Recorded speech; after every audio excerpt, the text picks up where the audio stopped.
You know, we talked about at the kitchen table, we talked about things openly like masturbation. We talked about things like, you know, you're going to have friends or people that are going to encourage this. And, you know, we said, no, you know what, we need you to understand that one of the most powerful things God has ever given you is your sexuality. That's right. And you don't want to awaken to yourself.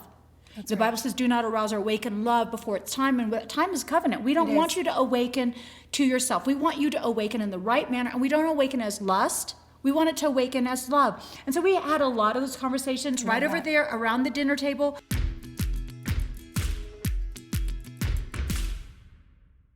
We are so happy that you joined us today. And we've kind of been avoiding this topic. We kind of pressed it till we got a little bit of a flow going. But when we were looking at these questions, there was a constant reoccurring theme about boys and their male body parts, how they relate to those, how they relate to other boys' male body parts. It was a constant theme. There was flicking, there was inappropriate touching, there was other stuff. And so even though we are not boys, we actually want to talk about that. I still remember the morning that I was down making breakfast. I'm not a morning person. There's a coffee machine right there.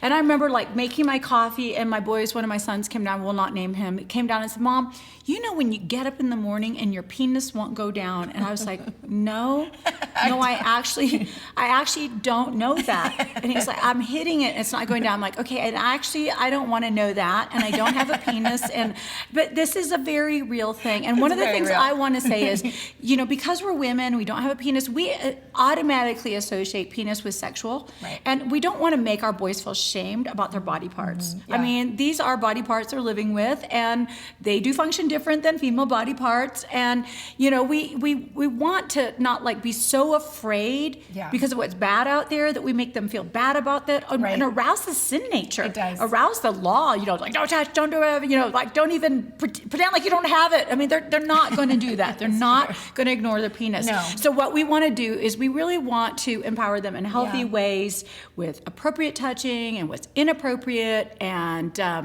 you know, we want to give you some tools on that. Yeah. So, you know, Havilah and I think have a different approach on this. I do remember when like going crazy. And I may have traumatized my sons on this, but like they were playing at another little boy's house, and somehow pants were dropped and stickers were applied, and I like freaked out. I was like, your son put a sticker on my son's penis. He'll never walk in your house again. Yeah. And then I realized, okay, I probably had a little bit of an overreaction. And right now in our culture, we can have an overreaction that actually ends up kind of sabotaging what we want. My children have never put stickers on their penis again, which I'm okay with. But you know, boys, they're afraid of stickers. Yeah, it's very much a part of their life, and we need to, as women, not, you know. Not be afraid of it. Not be afraid of it. Have these conversations. It's part of who they are. It's true. And you know, I growing up in an all-girl home, that was something really new to me. It was like, wow, there's a lot of male anatomy all around me. And you know, I think I don't know if insightful is the right word. That sounds more like formal than like just amazing to me. Was that, you know, their anatomy is out in front of them, so it's hard for them to ignore like a that. Yeah. And the truth is that you know, the only message of shame that someone gets is what we kind of give them about it. And so you know, I think what's really important is that we celebrate how we're made. That everything that our bodies do is not all sexual. It's not all sexually based. It's not because there's something hidden or something has happened to us. But it's genuinely, I think a lot of the fear comes is that we don't want to miss signals if someone is not okay or if something is not okay. So it gets grounded in fear versus really being practical, that this is their body. But they're going to need this body. This body is going to be sexual at this one penis point will in their give life. you grandchildren That's one day. Right. You'll be very happy about it. So not to shame them, you know, I think what it's important in our home, and you know that this was some of the questions that were around was, you know, and I've had it all. I mean, I've had people that said, your son was on top of, you know, my son, and I went, oh my gosh, you know, maybe there's something I don't know. And so, you know, I think you always ask those questions, but what we have learned, or at least with our boys, is that there is a natural curiosity to their body. They don't know how it works, they're not sure, and it's out in front of them, and they're figuring things out. And we started to really teach them age-appropriate times for their bodies. So what I mean by that is, for a long time, our 4 boys could fit in a big tub. We have a big bathtub, and they 4 could take baths and all that. But the older ones began to be more curious about the younger ones' penis. They want to know, like, if I touch it, do you laugh, or whatever it is. And and so we began to realize this isn't about them being inappropriate. They know, like, hey, don't do that. They're curious. Yeah. So let's set them up for success. So one thing we do in our home is, they take baths and showers at the same time, but our older ones take showers by themselves because they just couldn't keep their hands off each other, and they're laughing and But you said you goofing were actually in the the doors shower. are open. There's nothing hidden. It's not. We're not closing the door and saying, you don't want to give boys a lot of time alone. No, you don't. Yeah. Can you talk about that a little bit? Yeah, I mean, for I threw as many children into the shower as one, and we assembly lined them out. So I was like, eyes on, getting them out, getting them all clean, getting them out, getting everybody toweled, getting everybody dressed. So we did it that way. Yeah. But hey, don't create environments that are going to be losing environments for your kids. And you talked about going to bed at night. Yeah, with your boys. and so as they got older, so one's bathing, and as they got older, it became really important to help them, and I want to say steward their sexuality, because now they are having some sexual responses they don't understand, and I remember that one of my sons came to me, and he said, hey. My brother is listening to these CDs every night, and I have to stay awake until the CD stops, and I don't want to listen to CDs anymore. I'm tired of hearing, whatever, and I can't sleep. And then I was like, okay, you know what? Out of consideration, we need to stop playing the CDs at night. And my son that liked the CDs pulled me aside and said, Mom, I like girls. Yeah. I like girls. And I was like, oh, I'm glad to hear that. And he's like, no, I like girls. And that's why I listen to CDs. And I was like, okay, I'm sorry. I'm not making this connection here. Yep. And he said, no, I like girls, and so it really helps me to listen to CDs when I'm going to bed at night. And I was like, oh, okay, we'll get you headphones. And so we made sure that our kids had an environment that whatsoever is pure, whatsoever is just, whatsoever good report, that's what they would have fed into their life. And so if that meant listening to Chronicles of Narnia, we trained them early on to actually fall asleep to different things. I put my kids to bed. I know this is crazy, but I have older guys. They still find me and they're like, Mom and Dad, pray over us. We pray over our boys. We aren't just like, you're emotionally disconnected from us. We hug as a family. We're affectionate as a family. We do things together. This touch is important. It is. But giving your kids tools to help them navigate their sexuality is really, really important. And then also, we talked about it at the kitchen table. Yeah, we didn't talk about it in secret and hiding. We also told our boys, hey, your friends are going to act like they know what they're talking about. They know nothing. Right. We know everything. If you want to know more than your friends, come to us. Everybody wants to know more about sex than their friends. And so we would have conversations, and we'd have to watch the shock factor, but we'd also bring things up like, hey, we understand that oral sex is a reality for junior high kids. Is that true? Is that true? Yes, Mom and Dad, that is true. Yeah. And then give them, because they're carrying some stuff and they don't know how to unpack it. It's bothering them. Or maybe your sons have been called gay because they don't want to get involved in this kind of things. And, they're navigating things. And in this day and age of transgender and stuff like that, a lot of young boys have a lot more fascination with male than female. Yeah. When they start going through puberty, they're like, what's happening? Right. What's happening to my body? And they actually don't really care about what's happening in the girl's body. They're like, what's happening to my body? And how do I look compared to other guys? And so they have same-sex fascination. They do. And this world is labeling that as same-sex attraction. Right. And curiosity and fascination is a normal thing. And so they get wounded early on. And so we need to have these conversations with them. We need to talk to them about that. That's right. And girls, same thing. And girls are really aggressive with some of these young men. They are. When they don't respond sexually to them, they accuse them of being gay. It's terrifying. Do. And girls are, sending pictures to boys. I know that I have a couple of friends, that their sons are just continually hounded by girls in school, sending pictures, and they had to finally have a parameter, which was that they're not allowed to give their phone number out. No, to friends. That people that have their numbers are the ones that should, and they really gave their son permission to not give his number out, and even said, you can tell them that you're not allowed to. But that allowed him not to just give his number out to everybody on a first day of school. Hey, absolutely. But there is a real issue, and I think part of it comes down to this aspect of how do we teach our kids about sexuality in a sexualized environment? And this can be very overwhelming at times.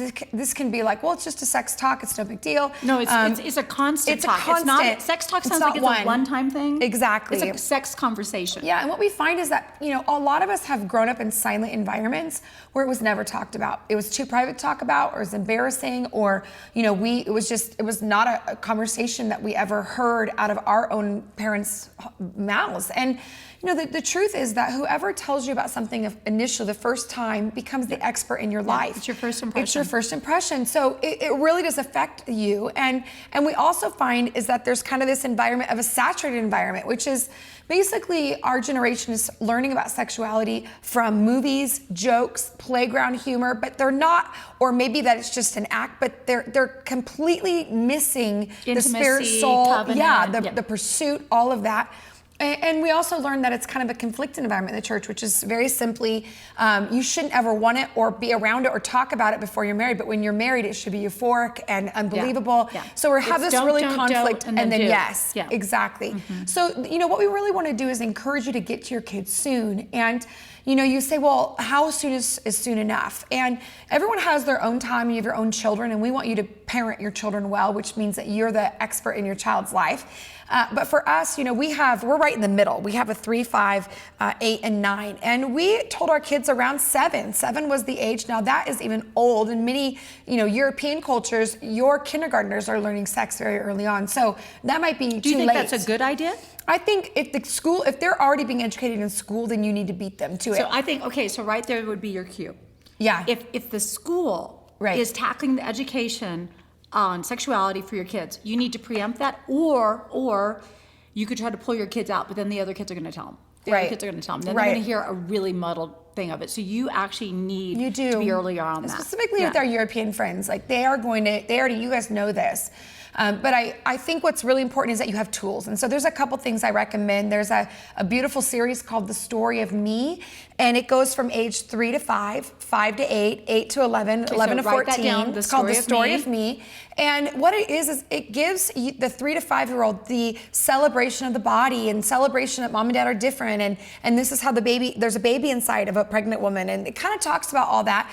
But it's not, they just did it really well. It was written by a pastor and a psychologist, and they're Christians. It's God-centered. It's beautiful. And what we did with our kids is we took that book with us. So we didn't have to have the right words. Sometimes we panic. Like, am I just going to say, orgasm and then panic? Like, and then, oh my gosh, or whatever. I'm sorry, I don't want to make you blush. No, I'm not blushing. And I like orgasm might not be the right word to introduce at 5. You don't have to tell them everything. Or intercourse or, whatever. But ultimately, it's the body.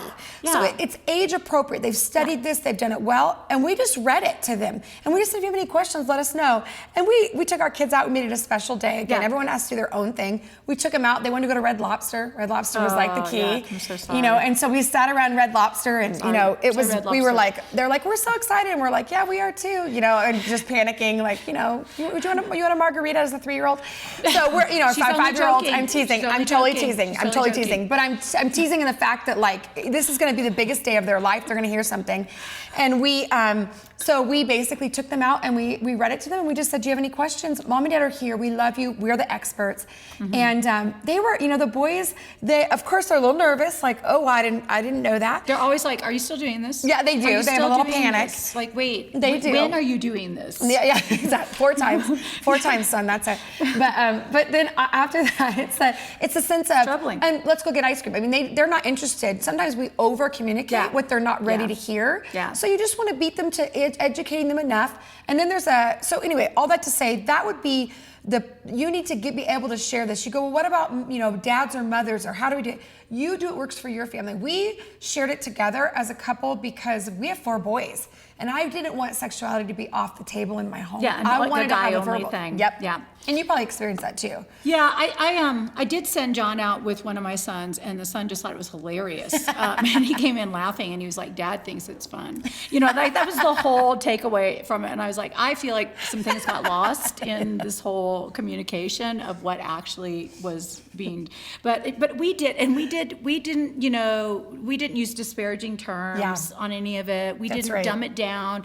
I remember I sat down with Addison, and I was like showing him, a male anatomy and a female, and it was like one of those biology cross sections of the human body, and he was like, "How does this get into that?" And I was like, "John," and he was like, "Wait, I see that fits there." I'm like, there you go. There we go. That's what happened. You do. And you have to fight your face and fight the laughter and oh my gosh, and really be, this is normal. And then he was just like, we tried to tell him everything, and he was like, I need to go shoot some baskets. He just needed to, you could just see his little face. He's just like, oh, I just hit the mic. He's just like, okay, I've just learned things about my parents. And we might have been a little late on that. But, and I would say, I love that you took your oldest two, because I do believe that my older two sons confused my younger two sons. I think that they, they kind of, so we had to do some undamaging work. Uneducating. And you guys need to read the books first. You need to read the books first. For sure. And one of the things I was thinking of, while you were talking, looking back, I was super protective about who my kids spent the night with. Yeah. But looking back, I would have been even more protective over who they spent the night with, because certain things were introduced in their life when they spent the night with other people, and I got persecuted. People were like, "Oh, so you're holy? You're too holy to have your kids." Well, I go to church too, But I mean, there were certain people that it would surprise you, but the dads had pornography in their house, or the sons introduced my sons to things that I didn't want my sons to hear about in that environment, or maybe they'd already heard about it in our home, but it tainted it, and like something in. And so I know it's really in our culture to spend the night at people's house, but you don't know what movies they're going to show your sons. You don't. We told our boys, hey, if you get over there, and if you're uncomfortable in any way, shape, or form. We had some passwords, and for I believe for one of our sons, if he was uncomfortable, he just had to call me and tell me he had a stomach ache. And I wouldn't ask any questions over the phone. That's great. I tell the babysitter same thing. If he calls and says he has a stomach ache, you go get him. Because something has happened that's made him feel unsafe or uncomfortable, and you need to go and get him. And I love that. Yeah, and so you want to give your kids tools so that they aren't under peer pressure, and if they're uncomfortable, they have an unembarrassing out. Yeah. And you won't ask them questions over the phone, and no matter how inconvenient it is, you're going to come and get them. You're going to come get them, or you're going to arrange for somebody else to come and get them. That's right. And just have covenant friends. Understand that these are the most precious things you've ever had as your children. And I know your kids are going to get mad, like everybody gets to spend the night at everybody else's house, or everybody gets to watch that movie. Mm-hmm. And I would just tell my kids, I fear God more than I fear you. True. I'm sorry. I'm the one that was entrusted with you. And so we did have some great friends that had commonalities that we could let our kids spend the night with, but it wasn't just everybody. It just wasn't. And I grew up in a home, I spent the night, I remember spending that at people's homes, and that was very, in our home, currently we just have a no sleepover policy, only because the world has changed. Like, it continues to change. Now, I don't mean that they don't sleep with their cousins, but it's, it's a different world. And so I think what's kind of let me off the hook as a mom, and I wasn't the first to think of that. I think there was something out there on Facebook, an article, but they just said, we're a no sleepover home. And they said, well, you can go hang out as late as you, late, but we'll come pick you up before you go to bed. And so that has worked for us up until now. Now, again, we may ebb and flow with some of that because of their ages, but currently that's just helped us. But really, really being aware of that. I think what's really important is just knowing that not everyone has the same standards as you do, and we kind of do that. Others can, I cannot. We will stand before God for you, not for them, and how He raised you and treated you and loved you and protected you. So you can be mad at me, but I'd rather be mad than unprotected. So that's how we. I hope that helps you guys. We are going to cover more in this session because this is a huge, huge issue.